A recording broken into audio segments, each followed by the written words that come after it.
오늘은 결과보다 과정이 주는 축복이란 제목으로 우리 창세기 39장 1절로 5절의 말씀을 함께 나누기 원합니다. 하나님, 오늘도 이 귀한 말씀을 함께 나눕니다. 이 귀한 말씀 가운데 기름 부어 주시어서 이 말씀이 우리의 가슴에, 마음에 남게 인도하여 주시고, 정말 이 말씀 따라서 축복받는, 은혜 받는, 그리고 우리의 삶이 변화되는 한 사람 한 사람 될 수 있도록 인도하여 주시옵소서. 부족한 점을 감추어 주시고 하나님의 영광만이 드러나게 축복하여 주시옵소서. 예수님의 이름으로 기도합니다. 아멘. 할렐루야. 아멘. 오늘도 우리의 삶 속 모든 순간 가운데 하나님의 은혜와 축복과 역사가 가득하기를 소원합니다. 아멘. 자, 잠깐 우리가 지금 39장 1절부터 5절까지 말씀 보았지만 여러분 보십시오. 이 짧은 문장 속에서 하나님의 축복, 하나님께서, 여호와께서 요셉과 함께 하신다라고 하는 것이 얼마나 많이 나타났습니까? 네, 사실 이게 축복의 비결이에요. 같이 좀 나누기 원합니다. 우리의 삶에는 기쁜 순간들이 있습니다. 저는 우리의 삶이 늘 기쁘고 즐거운 일들이 가득하기를 소원합니다. 아멘. 그런데 늘 기쁘고 즐겁지만은 않을 거예요. 당연히 어렵고 힘든 순간들도 있을 겁니다. 그렇겠죠? 넘어질까봐 두려워서 막 안타까워하는 그런 순간들도 있고요. 너무 큰 문제가 눈앞에 있어서 정말 탁 주저앉아서 정말 꼼짝할 수 없었던 그런 두려움에 사로잡혔던 그런 순간들도 아마 우리에게 있었을 겁니다. 물론 지금은 우리가 하던 일들이 어느 정도 잘 풀린 것 같기도 합니다만, 옛날에 정말 어려움의 측면에 있을 때, 그때는 어떻게 해야 될지 몰라서 발을 동동 구르던, 정말 아무런 문제 해결책이 보이지 않았던 그런 순간들도 우리에게 있었을 겁니다. 이처럼 인생은 좋은 일만 있으면 좋겠는데 그렇지 않아요. 좋은 일이 있는 반면 나쁜 일들도 우리 인생에는 함께 있습니다. 자, 여러분 이 말 들어보셨죠? 호사다마. 좋은 일에는 방에 풍파가 많이 따른다라고 하는 뜻이에요. 좋은 일이 나타나기 전에는 정말 수없이 많은 풍파들이 지나가야지 좋은 일이 온다라고 하는 거예요. 지금 사람들이 잘 쓰지 않지만 왜 옛날 사람들, 옛날에 우리 어머니들 아버님 그랬잖아요. 인생에 마가 끼었어. 그럼 그 마가 바로 이 마예요. 호사다마 할 때 마가 끼었다라고 할 때. 즉 나쁜 일이라고 하는 뜻입니다. 제가 기도하던 한 권사님이 계셨습니다. 우리 교회 분들은 아니에요. 연세가 꽤 많이 되셨는데 왜 옛날부터 그랬잖아요. 남편을 하늘같이 모신다라고 했잖아요. 근데 이 권사님도 물론 하늘같이 모신 건 아니었는데 이분의 남편을 정말 존중하고 사랑하면서 아주 잘 살았던 분입니다. 그런데 그 남편 장로님이 갑자기 먼저 이제 세상을 떠나시게 되었어요. 권사님은 참 한참을 슬퍼하셨습니다. 이제 좀 기운을 차려야지 하고 했는데 불쌍. 세상에 그 권사님의 애중자전 아드님이 교통사고로 세상을 떠나고 말았습니다. 정말 많은 날들 이 권사님의 눈에 눈물이 마를 날이 없었습니다. 보세요. 어떤 사람에게는 인생의 기쁨이 참 많은 것처럼 보이는데 누구에게는 인생이 계속해서 충격의 연속인 경우들이 있습니다. 인생 종잡을 수 없습니다. 그래서 제가 종종 보는 말 중에 하나가 바로 이거예요. 전도서 7장 13절로 14절이에요. 하나님께서 행하시는 일을 보라.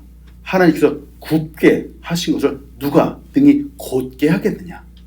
형통한 날에는 기뻐하고 곤고한 날에는 되돌아보아라. 이 두 가지를 하나님이 병행하게 하사 사람이 그 장래일을 능히 헤아려 알지 못하게 하셨느니라. 이 하나님 말씀에 따르면은 늘 기쁘고 즐거움만 있는 사람은 이 세상에 한 사람도 없습니다. 그렇다고 해서 언제나 슬픔만 있는가? 그런 사람도 없습니다. 이 두 가지를 같이 병행해서 우리 인생에 놓으셨다 그랬습니다. 이런 풍파 많은 인생, 그러나 한 가지 분명한 것은 하나님께서 언제나 늘 우리의 삶 속에 나와 우리와 함께 하신다라고 하는 사실입니다. 아멘. 자, 말씀 들어가면서 여러분과 나눕니다. 하나님은 우리와 항상 동행하시는 분입니다. 늘 동행하시는 분이에요. 사람들은 질문하죠. 아니, 하나님이 함께 하신다라고 하면은 왜 우리 인생 가운데 이렇게 어렵고 힘든 일들이 일어납니까? 이렇게 질문하는 거죠. 좋은 일, 형통한 일, 승리하는 일만 있어야 하는 것 아닙니까? 이렇게 질문하기도 합니다. 그런데 여러분, 성경을 보십시오. 우리 성경을 보았죠? 성경을 보면은 우리 인생의 결과는 좋은 것, 형통한 것, 승리한 것이 맞습니다. 맞는데, 그런데 그 앞에는 어려움이 있습니다. 힘든 일들이 있습니다. 실패하는 순간들도 있습니다. 우리 인생에는 반드시 누구나 다 빠짐없이 이런 순간들이 있다라고 하는 겁니다. 피하고 싶은데 피할 수가 없습니다. 그러나 그 어떤 순간에도 하나님이 늘 함께 하여 주신다라고 하는 사실을 여러분 믿으시기 바랍니다. 아멘. 오늘 이 부분을 여러분과 같이 나누는 거예요. 평생 좋은 일과 나쁜 일을 번갈아서 겪었던 한 사람을 오늘 여러분과 같이 나눕니다.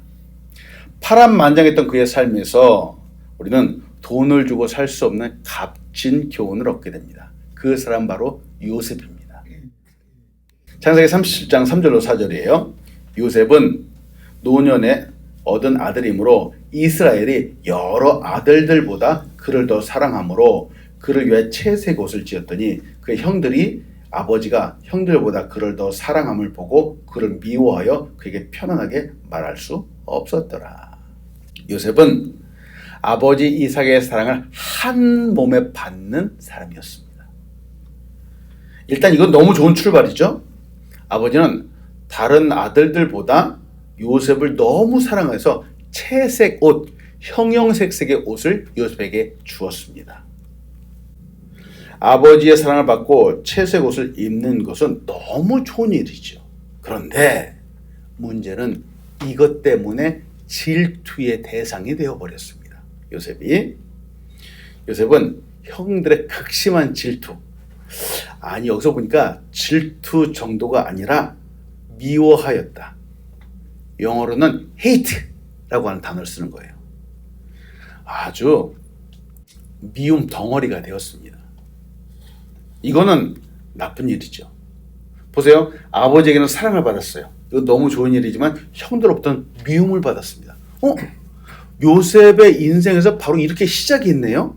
좋은 것과 나쁜 것이 같이 있는 겁니다. 지금 그 형들은 눈에 가시였던 요셉의 채색 옷을 갈기갈기 찢었습니다. 결국 죽일 마음까지 갖고 요셉을 구덩이에 던져 넣었죠. 자, 요셉의 인생을 보니까 지금 이제 나쁜 일이 계속해서 되고 있어요. 그런데 그 중에서도 형들 중에서도 유다라고 하는 넷째 형이 리더십을 발휘해서 우리 요셉을 죽이지 말자. 대신 팔아버리자. 이렇게 해서 간신히 목숨을 살렸습니다. 정말 목숨이 왔다 갔다 하는 상황에서 목숨을 살리는 것은 너무나도 다행스러운 좋은 일입니다. 죽지 않았기 때문에 그렇죠. 하지만 이제 애굽의 노예로 팔려가게 되었고 거기서 이제 보디발을 만나게 되죠. 보디발을 만났는데 이 보디발의 눈에 쏙 들어서 인정받게 되어서 보디발의 온 집안 살림을 다 관장을 하게 됩니다. 비록 타향살이지만 거기서도 인정받았다라는 것은 참 좋은 일이죠. 좋은 일이 또 생기는 것 같아요. 근데 기쁨도 잠시 이 보디발의 아내가 이 자꾸 요셉에게 추파를 던지는 거예요. 요셉이 이를 거부했죠. 거부하니까 요셉이 자기 옷을 버려두고 그 자리를 피해서 도망 나옵니다. 자, 얼마 전에는 그 형들이 그 채색 옷을 팍팍 찢었더니만 지금은 벗어나왔던 그 옷 때문에 요셉은 또 감옥에 갇히게 됩니다. 참 이 나쁜 일이죠. 보세요. 얼마나 좋은 일과 함께 나쁜 일들이 막 왔다 갔다 합니까? 이제 요셉은 어두컴컴한 감옥 속에 갇혔습니다. 그래서 요셉은 그를 꺼내줄 수 있는 많은 권세를 소유한 술 맡은 관원장을 만나게 됩니다. 자기의 사정을 다 이야기를 했죠. 술 맡은 관원장이 약속을 했습니다. 내가 나가게 되면 당신을 꺼내주겠어 라고 약속을 했습니다. 좋은 일이 생기는 것 같습니다. 근데 술 맡은 관원장이 딱 나갔어요. 나간 다음에 어떻게 됐죠? 까맣게 이 요셉을 잊어버렸습니다. 2년 동안이나 감옥 속에 그대로 있었습니다. 참 나쁜 일이 2년 동안이나 지속된 것 같았죠. 보십시오. 이런 요셉의 이야기는 참 극적인 이야기입니다. 우리는 이렇게까지 극적인 삶을 살진 않았지만 아마 우리의 인생에도 이렇게 좋은 일이 있는 반면 또 나쁜 일도 있고 이렇게 왔다 갔다 하는 삶을 아마 살았을 겁니다. 좋은 일이 있으면 갑자기 눈물을 흘려야 되는 그런 일들도 있고요. 이젠 틀렸구나. 소망이 사라지는가 하고 절망하고 있었지만 어느새 갑자기 또 미소 짓게 만드는 또 힘을 내게 하는 그런 순간들도 우리에게 있었습니다. 그래서 그런가요? A.W. 토저는 우리에게 이렇게 말합니다. 하나님은 사람을 쓰실 때 먼저 깊이 상처받게 하신 후 위대하게 쓰신다라고 말합니다. 정말 그런 순간들이 오지 않으면 좋겠는데 말이죠. 상처받는 순간들이 올 수 있습니다. 그러면은 이 상처받는 순간 때문에 하나님의 영광을 위해서 더 크게 쓰임받을 수 있다라는 긍정적인 생각을 하는 우리가 되기를 간절히 소원합니다. 아멘. 보십시오. 요셉도 마찬가지예요. 크게 쓰임받기 위해서 수없이 많은 상처들을 받았습니다. 여기서 봅니다. 사람들은 좋은 일이 막 일어날 때는 하나님이 나와 함께 하시는 것 같고 나쁜 일이 막 발생할 때는 하나님이 저 멀리 계시는 것 같다라고 말하는 사람들이 있습니다. 여러분은 어떤지요? 좋은 일이 있을 때는 하나님이 정말 나와 가까이 있는 것 같아요. 하나님의 축복이 늘 넘쳐나는 것 같아요. 그런데 요셉처럼 막 팔려가기도 하고 억울한 일을 당해서 감옥에 갇히기도 하고 그럴 때는 하나님이 저 멀리 계신 건가요? 어떤지요? 여러분, 하나님은 좋은 일이었던 건 혹은 슬프고 어렵고 힘든 일이건 하나님은 늘 나와 함께 하여 주신 분입니다. 여러분, 이 사실을 믿으시기 바랍니다. 어렸던 순간이지만 그때도 함께 하셨고 기쁜 순간 그때도 함께 하여 주셨습니다. 자, 첫 번째 여러분과 나눕니다. 삶의 모든 순간 하나님과 동행하십시오. 때문에 우리의 삶의 모든 순간 하나님과 동행하십시오. 자, 하나님은 언제나 나와 함께 하시는데 문제가 있습니다. 내가 하나님과 함께 하느냐라는 거예요. 내가 하나님과 함께 하느냐라고 하는 거예요. 금방 말씀드린 것처럼 즐겁고 기쁠 때뿐만 아니라 어렵고 힘들 때도 하나님은 나와 함께 해주시는데 나는 어떤가? 라고 하는 것이죠. 언제나 항상 함께하는 것. 이것이 이 땅 가운데 살아가는 우리 그리스도인의 삶의 목적입니다. 어떤 결과를 나타낸다기보다도 매 순간 하나님과 함께 동행하는 것. 이것이 바로 신앙생활의 목표입니다. 이 세상에서 믿음을 갖고 살아가는 건 쉽지 않습니다. 왜냐하면 하나님의 임재하심이 매 순간마다 강력하게 나타나면 좋겠지만 우리가 사는 현실은 그래 보이지 않기 때문에 그렇습니다. 어떤 때는 하나님이 함께 하시는 거 확실한데 어떤 때는 하나님이 나와 함께 하실 거 맞는가? 라고 하는 의심 들 때도 있습니다. 어려울 때가 특히 그렇죠. 자, 근데 요셉을 봅니다. 요셉은 그가 과연 어려웠을 때 과연 하나님은 그의 삶 가운데 어떻게 역사하셨나라고 하는 거죠. 창세기 39장 1절로 3절입니다. 요셉이 이끌려 애굽에 내려가매 바로의 신하 친위대장 애굽 사람 보디발이 그를 그리로 데려간 이스마엘 사람의 손에서 요셉을 산이라. 여호와께서 요셉과 함께 하심으로 그가 형통한 자가 되어 그의 주인 애굽 사람의 집에 있으니 그의 주인이 여호와께서 그와 함께 하심을 보며 또 여호와께서 그의 범사에 형통하게 하심을 보았더라. 저는 이 창세기 39장의 말씀을 보면서 늘 마음속에 떠나지 않는 문장이 있습니다. 제 마음속에 늘 품고 살아가는 문장이 있어요. 바로 이거예요. 여호와께서 요셉과 함께 하심으로. 전 처음에 성경을 볼 때 저는 이 부분이 사실 믿기 힘들었습니다. 세상적인 생각으로 이해하기 힘든 순간이죠. 아니, 여호와께서 요셉과 함께 하시는데 왜 노예로 팔려가야 되고, 왜 감옥에 들어가야 되고, 왜 술 맡은 관원장은 요셉을 2년 동안 잊어버리게 되었는가라는 거예요. 이게 이해할 수 없었던 거죠. 하나님이 함께 하신다면 이러지 말아야 하는 것 아닌가요? 처음부터 말씀드렸습니다. 하나님이 함께 하신다라고 고백하는 권사님에게, 하나님 사랑한다라고 하는 권사님에게 남편의 죽음이 갑자기 오게 되었죠. 아들의 죽음도 또 갑자기 오게 되었습니다. 또 다른 사람들도 아마 그럴 거예요. 건강하게 살기를 소원했는데, 그래서 열심히 기도하며 사는데 덜컥 몸에 암도 생기기도 합니다. 가족이 형통하기를 간절히 소망하며 기도했지만 그 일들이 참 뜻대로 풀리지 않을 경우들이 참 많이 있습니다. 결혼하기를 소원하죠, 사람들이. 그런데 이상하게도 마음에 쏙 들어서 참 결혼해야 되겠다라는 그런 생각이 잘 눈에 띄지 않을 경우들도 참 많이 있습니다. 그러나 여러분, 삶의 어려운 순간에도 하나님은 늘 우리와 함께 해주십니다. 요셉은 지금 친위대장 보디발의 집에 있습니다. 그 사람의 눈에 잘 띄었죠. 이유는 이 보디발의 눈에 요셉의 모습이 조금 다르게 보였기 때문에 그렇습니다. 3절을 다시 한번 볼게요.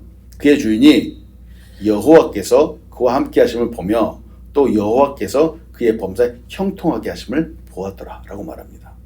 그 주인 보디발이 요셉을 볼 때 하나님이 함께 하심을 보았다라고 오늘 성경은 말하고 있죠. 요셉이 하나님을 향한 그 모습이 계속 드러나고 있기 때문입니다. 그게 삶에서 말이죠. 이전에 하나님은 요셉에 꿈을 주셨죠. 때문에 꿈꾸는 자가 되었죠. 여러분, 꿈꾸는 사람은 그 분위기가 다릅니다. 꿈꾸는 사람은.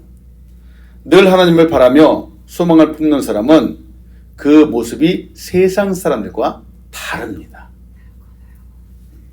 요셉이 달랐던 점은 꿈을 마음에 품고 있었다라고 하는 거예요.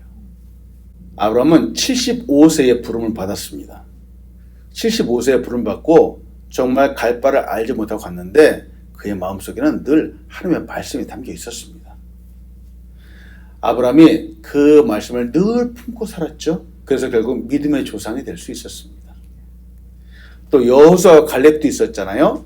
가나안 땅에 들어가야 되는데 가나안 땅에 있는 그 거민들, 큰 사람들을 보면서 능히 이길 수 있다라고 생각했던 이유는 하나님의 약속의 말씀을 그 마음속에 품고 있었기 때문에 그렇습니다. 아멘.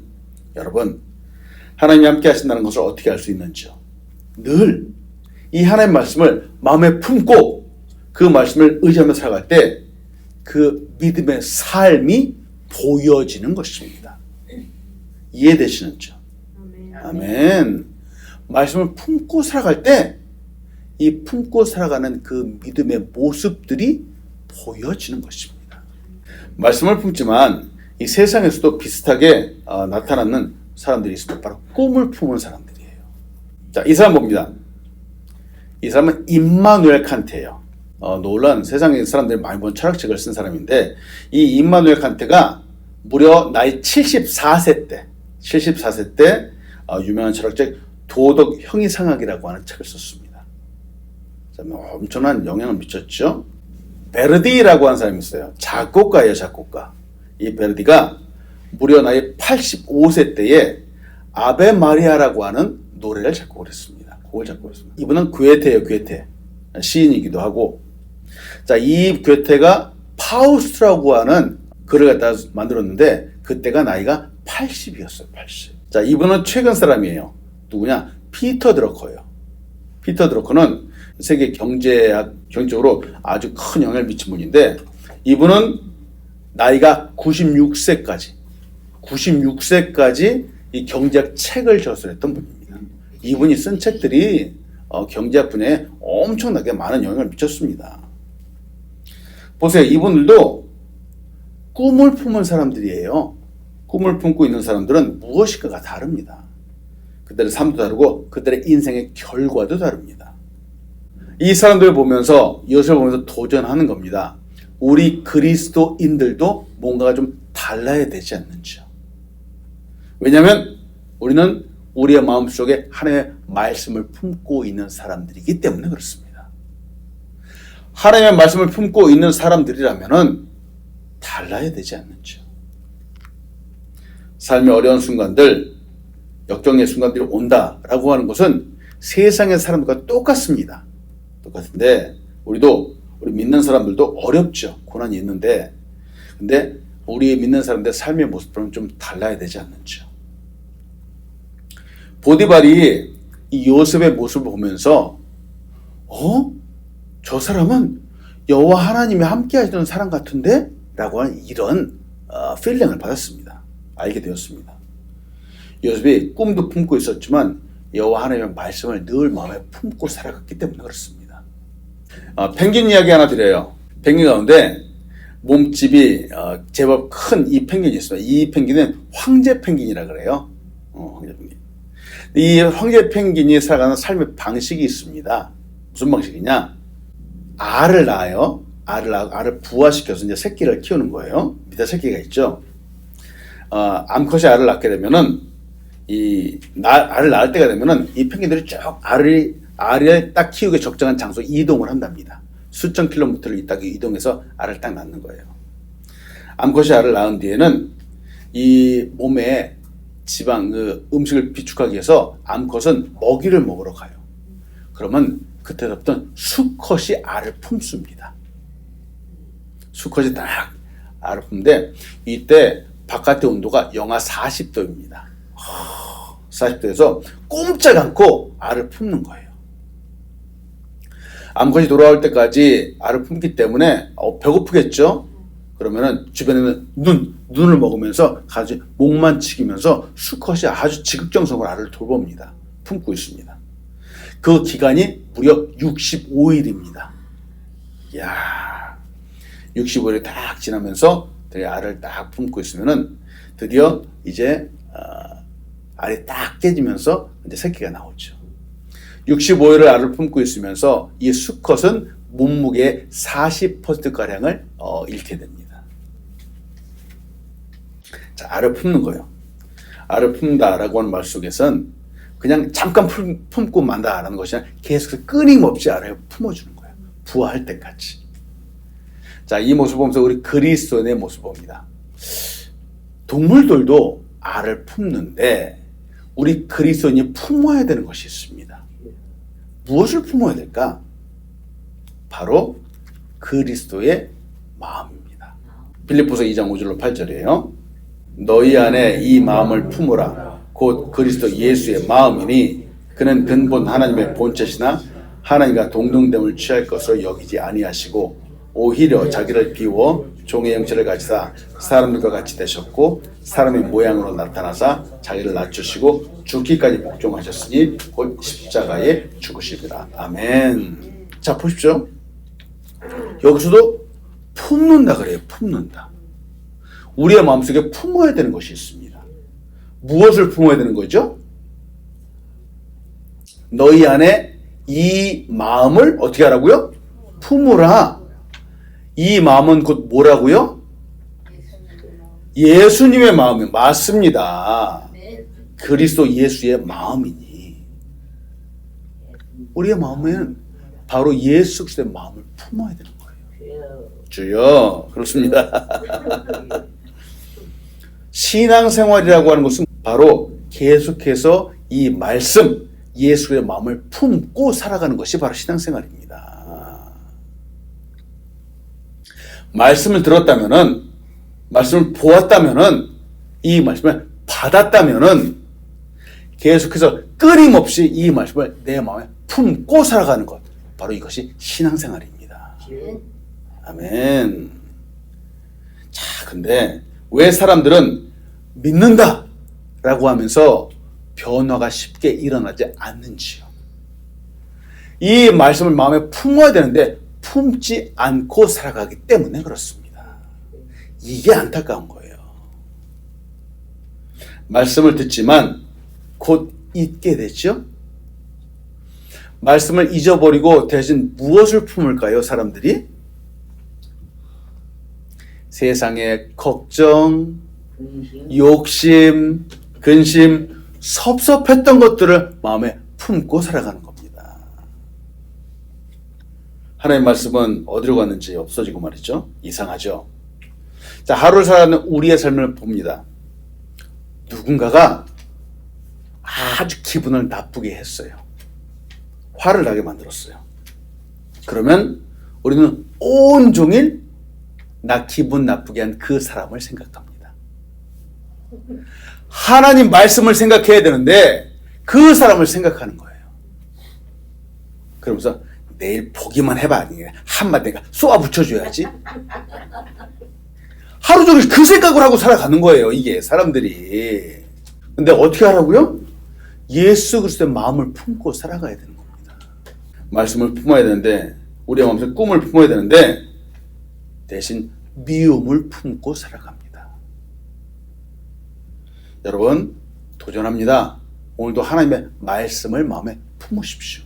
아멘. 예수의 마음을 품으십시오. 그 사랑을 품어야 됩니다. 언제나 나와 함께 하시는 하나님을 내 마음에 품는 우리가 되길 간절히 축원합니다. 아멘. 이거예요. 보디발이 요셉을 보면서 여호와 하나님과 함께 하시는 사람이다라고 느낀 이유가 바로 여기에 있는 거예요. 종으로 팔려왔지만 그의 삶 가운데는 늘 하나님과 함께하는 사람이었다는 거죠. 말씀과 함께하는 사람이었고 꿈과 함께하는 사람이었다고 하는 겁니다. 요셉이 일이 잘 풀렸기 때문에 하나님이 축복하신다라고 그렇게 보지 않았어요. 일이 잘 풀리기 전에 요셉이 먼저 하나님과 함께하는 사람들과 보고 나서 일이 잘 풀린 것을 보았습니다. 이게 보디발이 요셉을 본 관점이었습니다. 일이 잘 풀렸기 때문에 이 사람은 복 있는 사람이다라고 그렇게 보는 것이 아니라 그의 삶에 늘 하나님과 함께하는 모습, 늘 하나님의 의지하는 모습, 여호와 함께하는 모습을 보았기 때문에 그 다음에 그 이후로 범사의 형통함을 보았다라고 하는 거예요. 여러분 오늘도 이 말씀을 꼭 붙잡으시기 바랍니다. 이게 다른 부분이에요. 요셉은 평상시에 자기의 처한 상황과 상관없이 언제나 하나님의 말씀을 붙잡았던 사람입니다.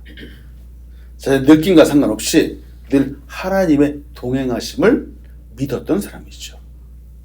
그의 삶의 모습에서 나타났습니다. 그래서 보디발이 요셉을 보면서 이와 같이 고백을 했던 겁니다. 여러분 이것이 우리 하나님의 자녀의 정체성입니다. 여러분 우리도 우리의 옷을 빼앗길 수 있습니다. 우리도 뜻하지 않게 어려움을 겪을 수 있습니다.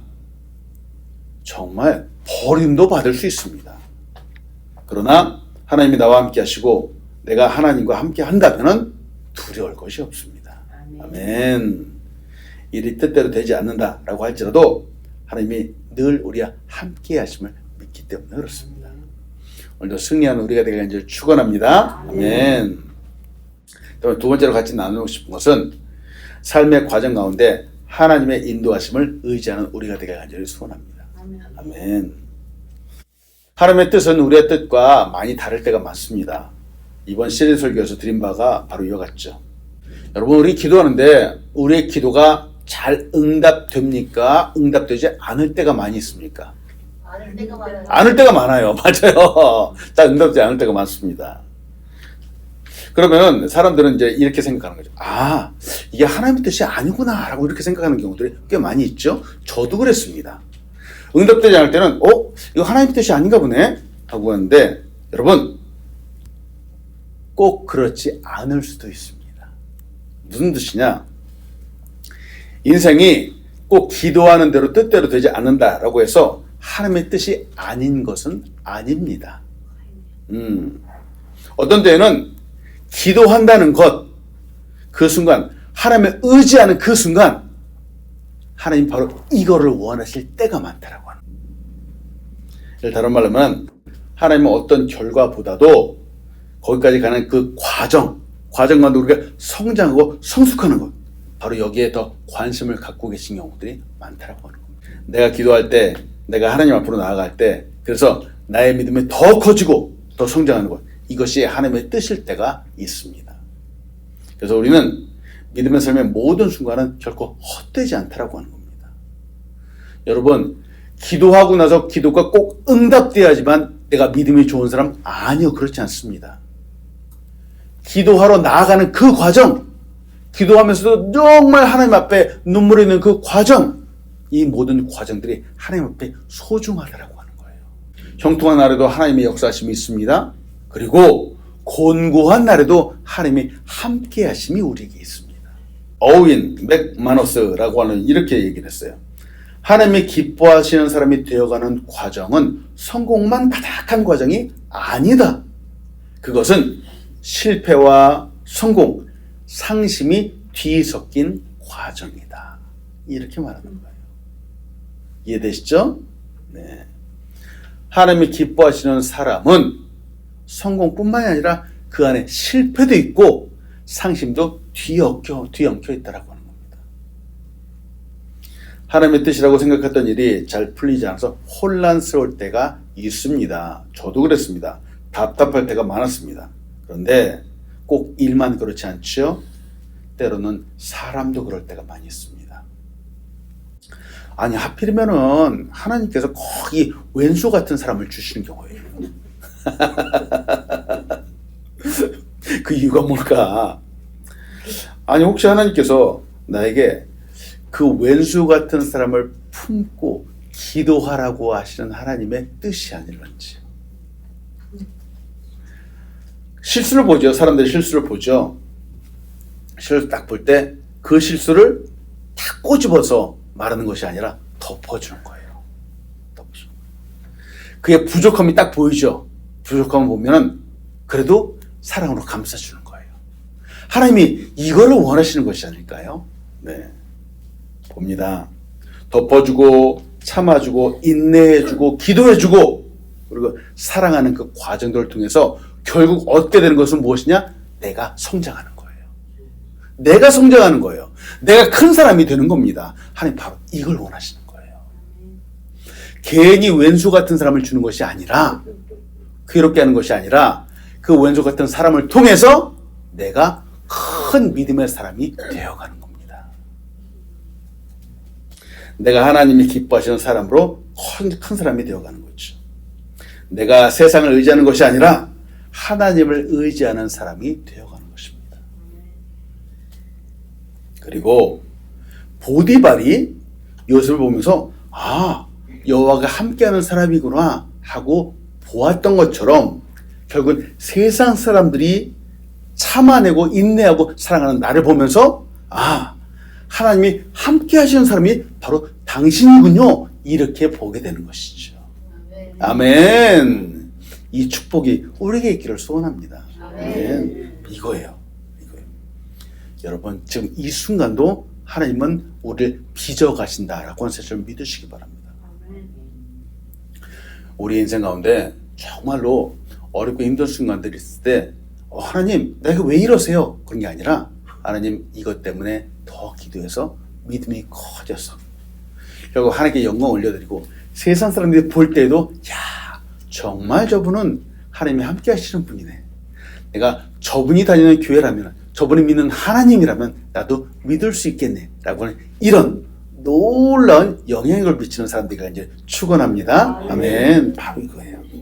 네, 말씀 마칩니다. 항상 예수를 선택하는 우리가 되기를 간절히 축원합니다. 늘 항상 예수를 선택하는 거예요. 삶의 어려운 순간에도 선택하는 거예요. 우리는 늘 그리스도인의 삶을 선택하자라고 하는 겁니다.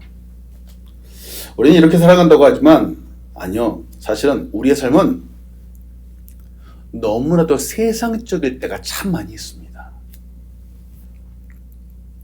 실제로 이 선택 말이죠. 진정으로 그리스도의 삶을 선택하는가에 따라서 우리의 삶이 180도 달라질 수 있습니다. 어떤 경우에도 하나님 역사를 믿고 의지하는 것, 인정하는 것, 이때 우리의 믿음은 성장하고 하나님이 기뻐하시는 삶이 될 수 있는 거죠. 하나님 역사심을 진정으로 믿는다면은, 삶의 어떤 순간에도 하나님 함께 하신다고 믿는다면은 우리는 좌절하지 않을 수 있습니다. 실망할 이유가 없기 때문에 그렇죠. 예수님의 십자가의 사건을 한번 생각해 봅니다. 예수님이 십자가를 진다라고 하는 것은 보통 어려운 일이 아니죠. 그렇죠. 죽음, 인간의 몸을 입고 오신 예수님에게도 죽음은 결코 쉽지 않았습니다. 그러나 예수님은 십자가를 지시는 그 모든 과정에서 좌절하지 않으셨습니다. 실망하지 않으셨죠. 그 과정마다, 모든 순간마다 하나님 아버지께서 함께 하심을 믿었기 때문에 그렇습니다. 아멘. 하나님의 그 뜻과 그 섭리 알았고, 더군다나 우리를 구원하신 하나님의 사랑을 알았기 때문에 그렇습니다. 오늘 우리의 삶의 모든 과정에서 하나님과 동행하는 우리 한 사람 한 사람 되게 이제 축원합니다. 아멘.